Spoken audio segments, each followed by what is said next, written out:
Baik, kita akan belajar mengenai duality and post-optimal analysis.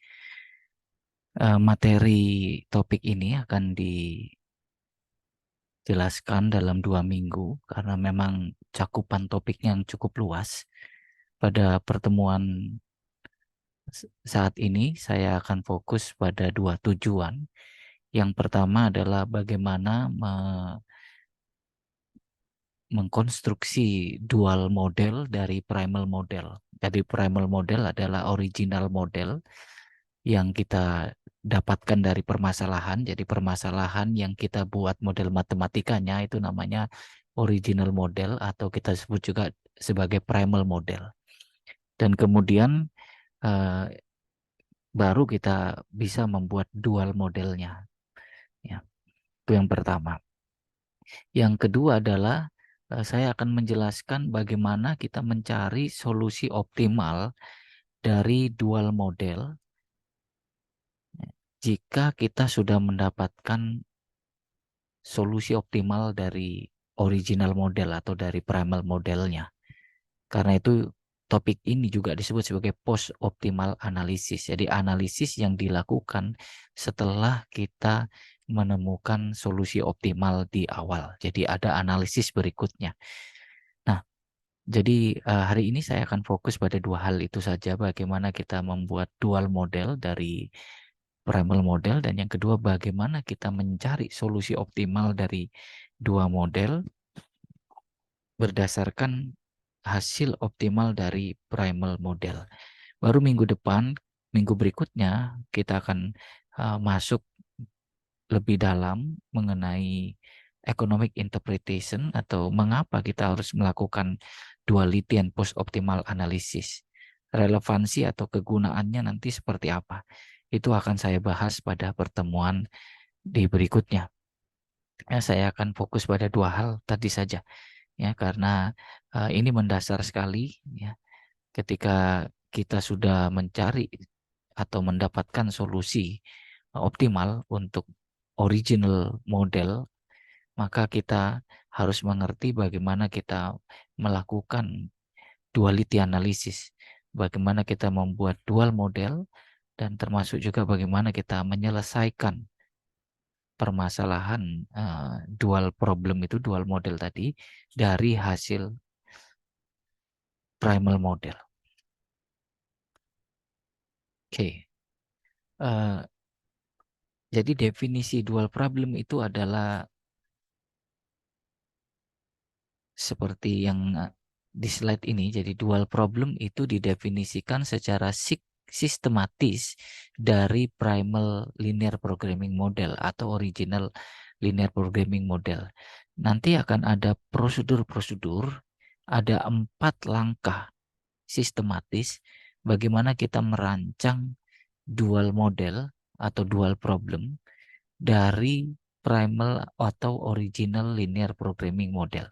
Ya, jadi secara sistematik ada 4 langkah. Nah, baik primal maupun dual problem itu sangat berkait erat. Ya, hal ini berarti bahwa solusi optimal dari satu problem secara otomatis akan menyediakan solusi optimal pada problem yang lainnya. Jadi kalau kita sudah menemukan solusi optimal untuk primal problem, primal model, maka otomatis kita akan bisa menemukan solusi optimal untuk dual model atau dual problem. Demikian juga sebaliknya. Walaupun di dalam presentasi ini kita akan fokus pada solusi primal model yang digunakan untuk mencari solusi dual model. Nah, jadi ini definisi dual problem. Dual problem itu merupakan lanjutan atau turunan dari primal model. Bagaimana cara membuat dual model harus mengikuti langkah-langkah yang sistematis. Begitu kita sudah menemukan solusi atas linear programming model yang awal, yang original atau primal, maka secara otomatis kita akan bisa menghitung juga solusi untuk dual model. Nah, nanti kita akan belajar ada 2 metode mencari optimal dual solution from optimal primal solution.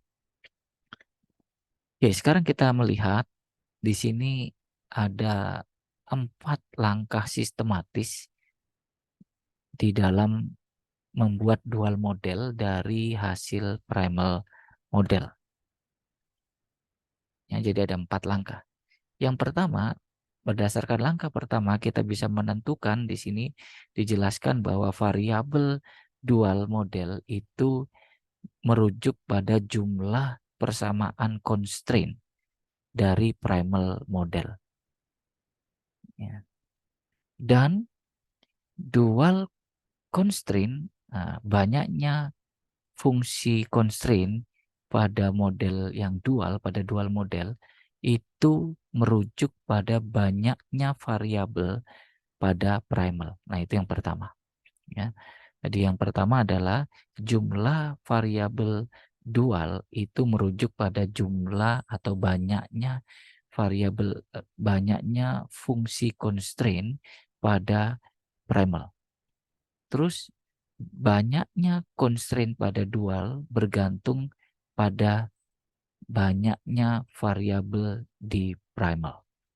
Jadi misal kalau pada fungsi primal atau primal model itu ada 5 constraint function, ada 5 fungsi constraint, maka otomatis ada 5 variabel keputusan di dual. Terus berikutnya, kalau misalkan pada primal variabel itu ada 5, maka otomatis ada 5 constraint di dual. Nah, itu penjelasan nomor 1. Penjelasan nomor 2 adalah right hand side dari primal constraint, atau pembatas model primal itu adalah fungsi koefisien dari fungsi tujuan di dual, ya, dual model.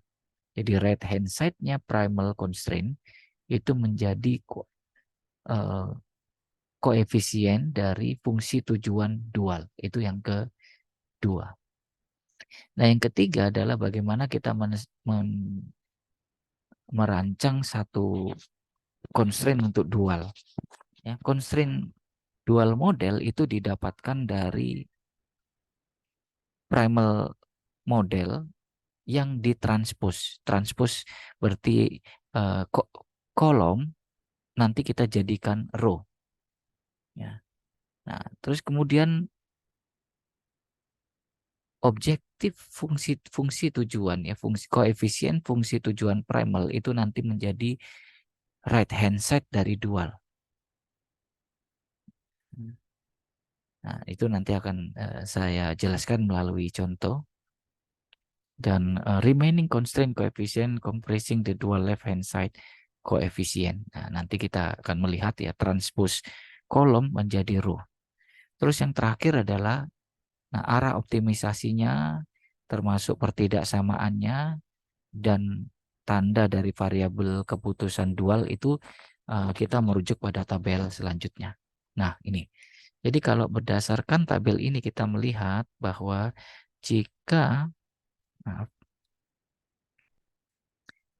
jika fungsi awalnya maximization, fungsi primalnya maximization, maka nanti pada dual, ya, ini pada dual, fungsinya menjadi minimization.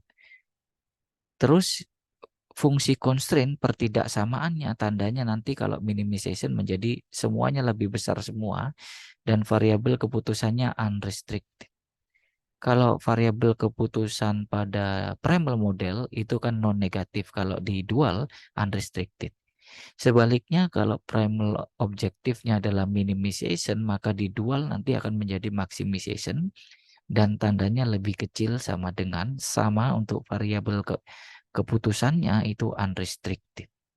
Nah, ini 4 langkah-langkah di dalam kita mengkonversi atau mentransformasi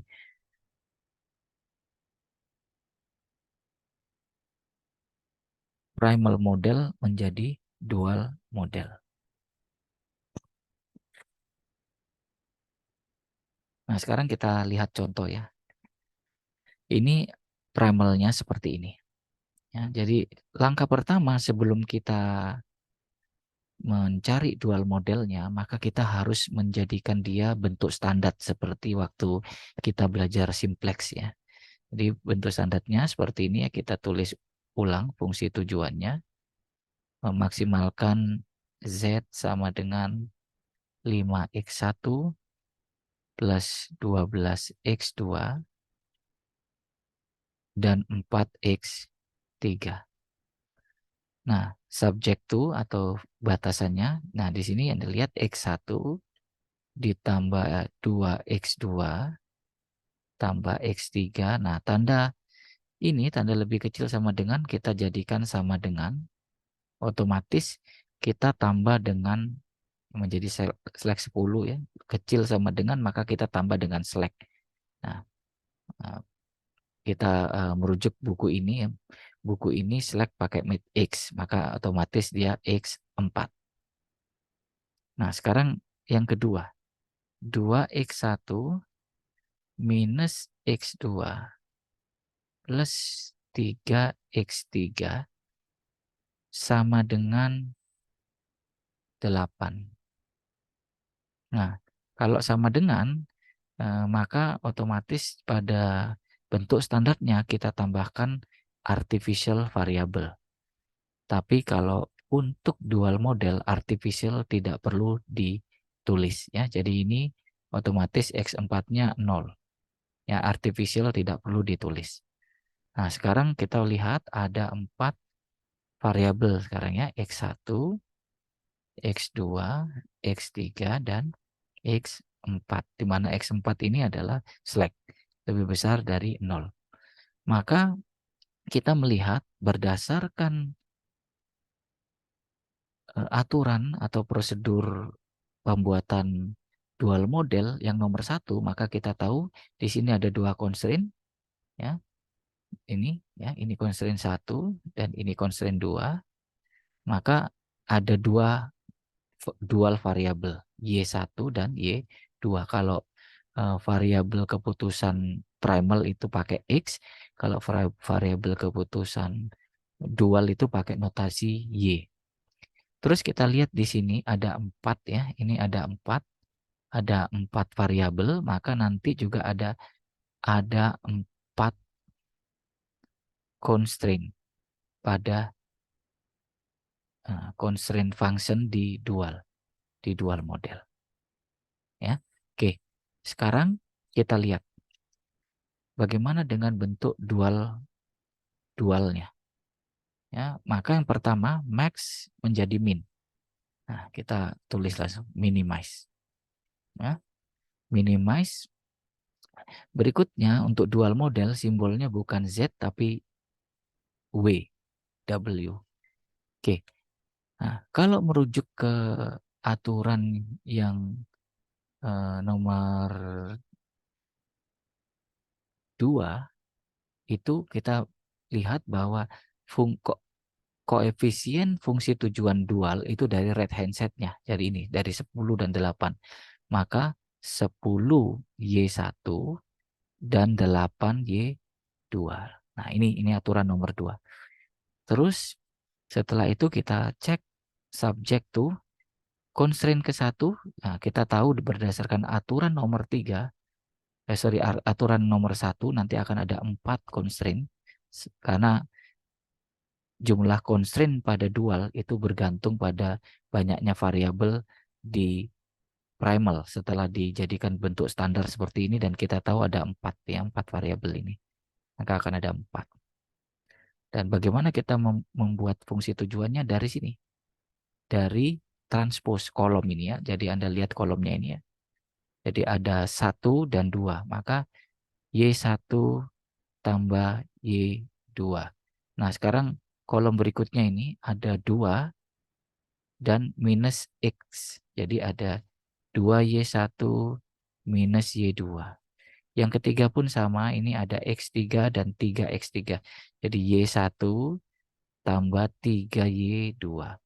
Nah, berikutnya ini hanya ada X4, yang satunya 0, berarti hanya Y1 saja. Nah, ini ada 4 constraint. Terus karena ini soalnya minimasi, maka tanda pertidaksamaannya semuanya lebih besar sama dengan. Ini merujuk pada aturan yang nomor 4. Oke, merujuk sama dengan. Nah, sekarang ya kembali lagi ke fungsi atas ini, ada X4, ada tambahan X4, maka di fungsi tujuannya kita tambahkan 0x4. Nah, fungsi ini, koefisien ini, ya 5, 12, 4, dan 0 itu menjadi right hand side-nya fungsi dual. Jadi di sini 5, 12, 4, 0. Oke. Dan jangan lupa ada Y1, ini berdasarkan fungsi nomor 4, aturan nomor 4, Y1 dan Y2 unrestricted. Ya, unrestricted. Kalau kita gabungkan ini, maka Y1-nya yang lebih dari 0, tapi Y2-nya unrestricted. Nah, jadi seperti ini ya, contoh yang pertama. Jadi maximize fungsi tujuannya, kemudian menjadi minimize pada saat dijadikan dual ya. Nah, coba kita akan lihat sekali lagi contoh yang nomor 2. Oke. Kalau di contoh yang pertama tadi soal awalnya adalah maximize ya. Nah, sekarang di contoh kedua ini adalah soalnya awal original problemnya atau primal modelnya minimize. Oke. Sama kita tulis dulu bentuk standarnya, minimize Z sama dengan 15x1 plus 12x2 subject to. Nah, sekarang constraint-nya kita tulis x1 plus 2x2. Nah, baru kita jadikan sama dengan 3. Ini tandanya lebih besar sama dengan. Kalau lebih besar sama dengan, kita kurangi dengan slack. Ya, minus 3, x3, minus x3. X3 ini slack. Ya, sekali lagi, artificialnya tidak perlu ditulis, artificial variabelnya. Terus lanjut constraint yang kedua, 2x1 minus 4x2. Nah, ini tandanya lebih kecil sama dengan. Untuk menjadi sama dengan, maka kita tambah slack, yaitu x4. Oke.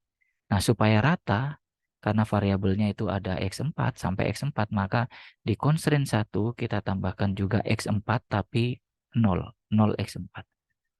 Nah, terus di constraint 2 kita tambahkan juga 0x3. Nah, ini supaya gampang pada saat kita membuat dual constraint-nya.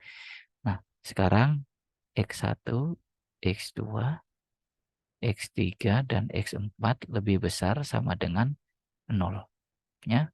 Nah, dari sini kita lihat, ya, pertama akan ada 2 Y atau 2 dual variabel. Terus dari sini juga kita lihat ada 4 fungsi constraint atau pembatas. Ya. Oke, sekarang kita masuk ke dualnya. Ya, yang pertama Anda mulai dari fungsi tujuannya dulu. Kalau minimize, maka otomatis dualnya menjadi, sorry, yang atasnya saya lupa karena ada X3, X4, maka ini tambah 0x3, tambah 0x4. Ini perlu untuk nanti right hand side dari dual ya. Oke, saya ulang lagi. Tujuannya minimize, pada dual menjadi maximize. W. Nah, sekarang sama langkah 1, fungsi objek, koefisien fungsi tujuan dual itu dari right hand side-nya ini 3 dan 5. Maka 3Y1 tambah 5Y2. Nah, ini merujuk ke yang pertama. Terus kemudian kita juga dari aturan yang pertama kita juga tahu bahwa nanti akan ada 4 constraint karena ada 4 variabel. Jadi di sini constraint 1, constraint 2, constraint 3, dan constraint 4. Ya. Oke, cara menentukan constraint-nya sama seperti tadi ya, transpose, ini aturan 3 ya, kolom menjadi baris. Ini kan lihat kolomnya 1 dan 2, maka ini Y1 tambah 2Y 2. Berikutnya ini 2 dan minus 4. Berarti 2Y1 minus 4Y2. Berikutnya ini minus 1 dan 0. Jadi minus Y1. Terus berikutnya adalah 0 dan 1. Berarti di sini Y2. Nah, karena dualnya itu max, maka tandanya semuanya lebih kecil sama dengan. Nah, ini merujuk pada aturan yang nomor 4. Nah, sekarang bagaimana dengan right hand set? Right hand set diambil dari koefisien objektif primal. Jadi 15, 12, 0, dan 0. Jangan lupa aturan 4 juga Y1, Y2 unrestricted. Nah, kalau kita combine ini ketiganya, maka Y1 lebih besar 0, tapi Y2 lebih kecil 0. Ya, jadi seperti ini. Nah, jadi langkah-langkahnya cukup jelas, walaupun sepertinya 4 langkah tadi rumit, tapi dengan 2 contoh ini, saya yakin lebih mudah langsung dimengerti. Oke, nah sekarang, jadi tujuan yang pertama telah selesai, saya sudah menjelaskan bagaimana melakukan konstruksi untuk dual model dari primal model. Ada 4 langkah, dan kita sudah mengerjakan 2 contoh. Contoh maximization dan contoh minimization. Oke, sekarang kita akan melihat tujuan yang kedua. Kalau kita sudah menemukan solusi optimal dari primal model, bagaimana kita menentukan atau menghitung solusi optimal dari dual model? Karena ini saling berkaitan, maka kita bisa dengan rumus tertentu mencapai atau mencari solusi optimal dari dual model. Oke, nih kita masuk ke sana ya. Tadi sudah saya jelaskan, karena dua model ini saling terkait, maka otomatis solusinya pun saling terkait. Yang berarti bahwa kalau solusi optimal untuk primal sudah diketemukan, maka kita dengan mudah mencari solusi optimal dari dual dan juga sebaliknya. Nah, untuk mencari solusi optimal dual, maka kita punya 2 metode. Ya. Metode 1 dan metode 2. Nah, kalau kita lihat di sini metode 1, maka kita rumusnya adalah optimal koefisien Z dari basic variable optimal ya, jadi harus ketemu solusi optimalnya dulu, ditambah original objective koefisien X. Sementara rumus 2 adalah row vector original objective coefficient dari optimal dikali optimal primal inverse. Ya, oke. Sepertinya agak rumit, tapi kita akan lihat ke contohnya. Oke, nah ini contohnya ya. Coba Anda perhatikan di sini, ini contoh soalnya, bagaimana kita mencari solusi dual. Ya. Ini contoh soalnya ya, maximize gini ya, terus kemudian ada tanda lebih kecil, lebih besar, dan pada problem ini diselesaikan dengan metode Big M, ya, metode Big M. Maka karena ini maximize, maka ada minus MR1, terus kemudian karena ini tandanya lebih kecil, maka di sini ada slack, ya, karena ini tandanya sama dengan, maka di sini ada R. Ya, saya kira ini sudah jelas ya. Nah, terus kemudian dari primal dikonversi ke dual, bentuknya seperti ini, tadi juga sudah saya jelaskan. Nah, oke, dengan menggunakan Big M method, maka dicari solusinya. Ya, bagian ini cari solusinya. Ya, cari solusi optimalnya tentu dengan metode Big M dan simplex. Oke. Nah, setelah dicari solusinya, maka didapatkan seperti ini. Ya, jadi tabel ini ya, ini adalah tabel terakhir solusi optimal ya. Oke. Dari mana kita tahu ini optimal? Karena fungsi tujuannya maximize ya. maka di Z row ini nggak boleh ada yang negatif. Kita bisa lihat semua tidak ada yang negatif ya.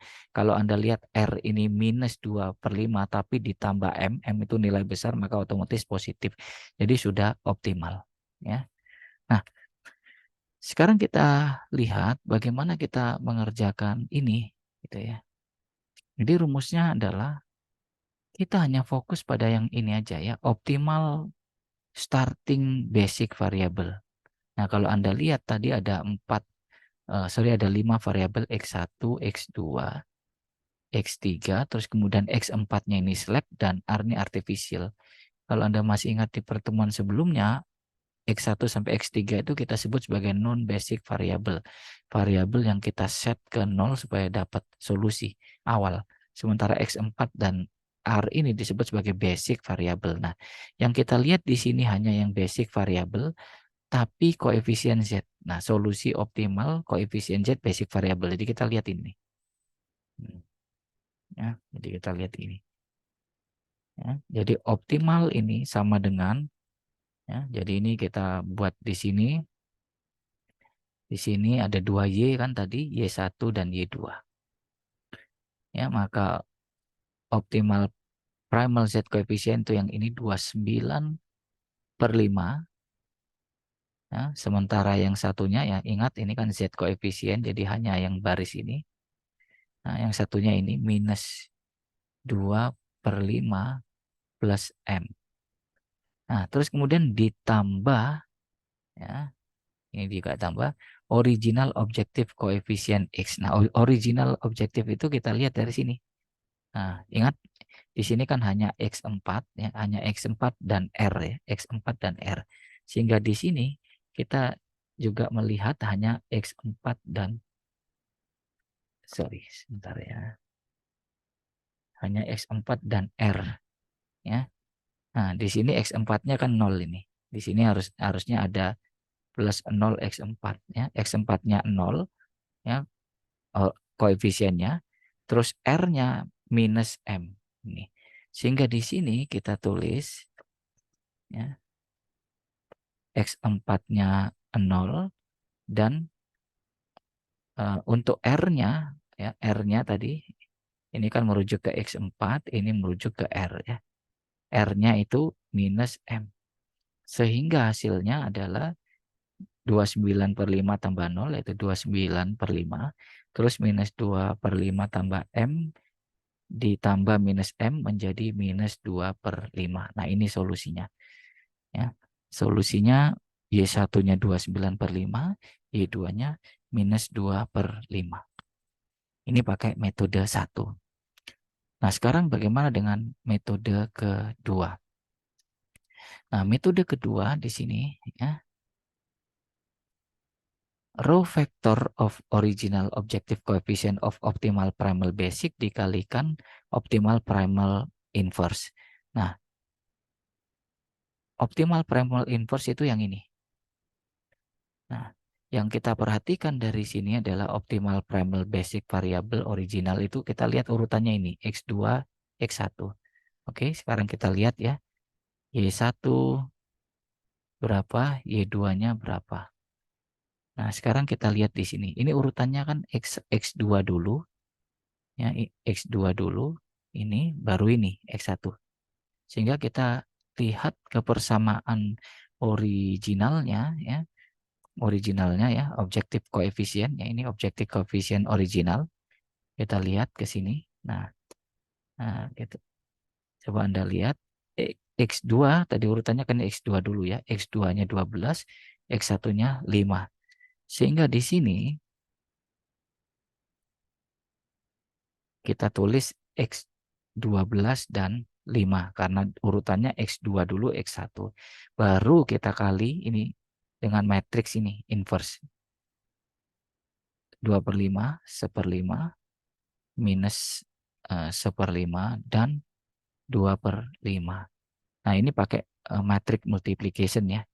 12 kali 2/5 tambah 5 kali 1/5. Nanti kalau Anda hitung, hasilnya nanti 29/5 untuk Y1, yang kedua minus 2/5. Sama seperti hasil dari perhitungan yang pakai metode 1. Oke, saya kira itu penjelasan dari saya. Sekiranya Anda masih agak bingung, Anda boleh rewind kembali videonya.